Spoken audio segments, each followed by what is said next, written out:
ملتان پاکستان کے صوبہ پنجاب کا ایک اہم شہر ہے۔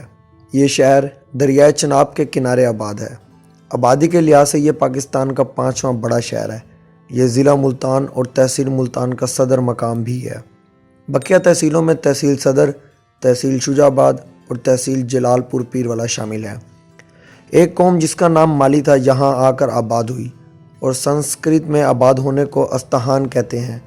یوں اس کا نام مالی استہان پڑ گیا، جو رفتہ رفتہ مالی تان، پھر وقت کے ساتھ ساتھ مالی تان، مولتان اور اب ملتان بن گیا ہے۔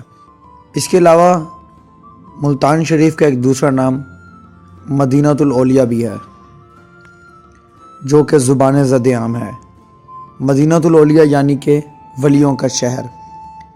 ویسے تو ملتان شریف میں لاکھوں اولیاء کرام مدفون ہیں، لیکن چند ایک کا ذکر زبان زد عام رہتا ہے۔ حضرت شاہ شمس تبریز، حضرت بہاء الحق، بی بی نیک دامن، حضرت بہاؤالدین ذکریہ ملتانی، حضرت شاہ رکن عالم، حضرت منشی غلام حسن شہید، حضرت موسیٰ پاک شہید، حضرت سید احمد سعید کاظمی، حضرت حافظ محمد جمال، حضرت بابا پیرا غائب اور بہت سے اولیاء کرام کے مزارات یہاں پر ہیں۔ مضافات میں حضرت مخدوم عبدالرشید حقانی، حضرت پیر سید سخی سلطان علی اکبر کا مزار بھی موجود ہے، جو سورج میانی روڈ پر واقع ہے۔ اس کے علاوہ اگر ہم ملتان کی زبان کی بات کریں کہ ملتان میں کون سی زبان بولی جاتی ہے، تو بلا شبہ ہم کہہ سکتے ہیں کہ ملتان میں سرائکی زبان سب سے زیادہ بولی جاتی ہے، جو کہ ایک میٹھی زبان ہے۔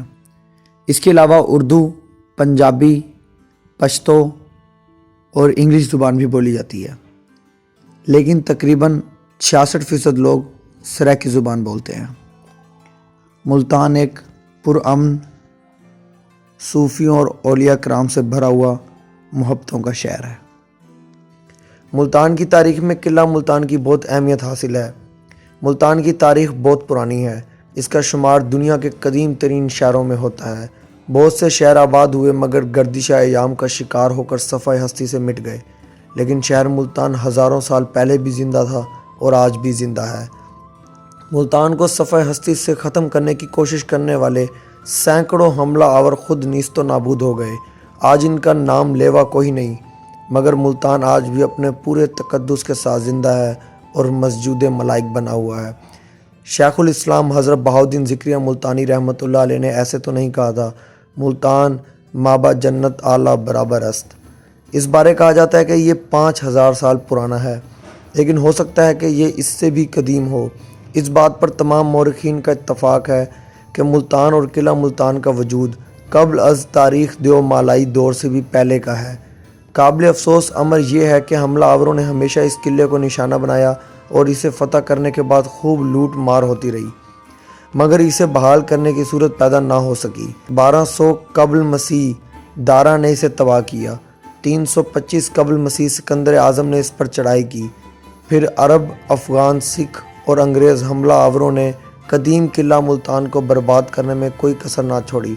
اب فرزندان ملتان اور سرائکی وسیب کے تمام باسیوں کا فرض ہے کہ وہ اپنی سابقہ کوتاہیوں پر غور کریں اور اپنے وسیب کے ساتھ ہونے والی 5000 سالہ زیادتیوں کی تلافی کریں اور اپنی عظمت رفتہ کو پہنچائیں۔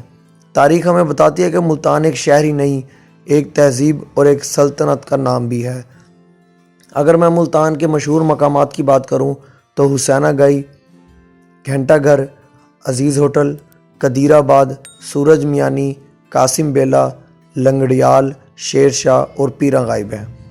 اور ملتان کے مشہور دروازے حرم دروازہ، پاک دروازہ، بوہڑ دروازہ، دلی دروازہ، دولت دروازہ اور لوہاری دروازہ۔ ملتان آموں کے حوالے سے بھی بہت مشہور ہے۔